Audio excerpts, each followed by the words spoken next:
आपल्या दादाची दुःखद बातमी कळाली.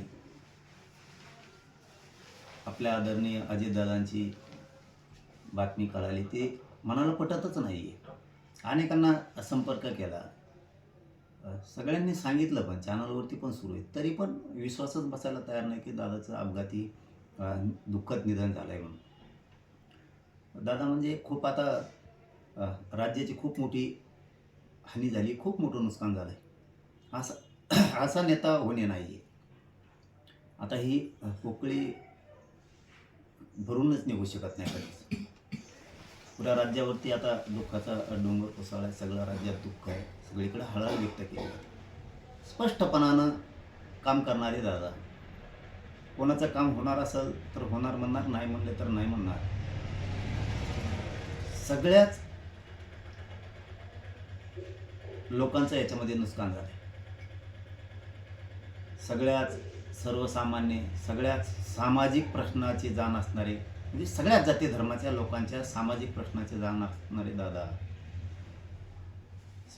ती खूप मोठी आता हानी झाली.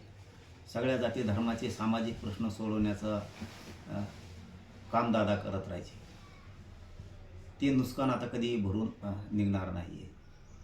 खूप मोठी हानी राजकीय सामाजिक झाली.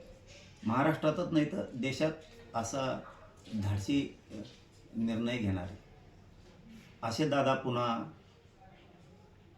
होणार नाही आहेत. ही खूप शेतकऱ्यांपासून सर्वसामान्य सामाजिक सगळ्या जाती धर्मांच्या लोकांचं खूप मोठं नुकसान झालं आहे. आपल्याही समाजाचं खूप मोठं नुकसान झालं आहे. खूप मोठा सामाजिक राजकीय आधार दादा होते सगळ्यांचा.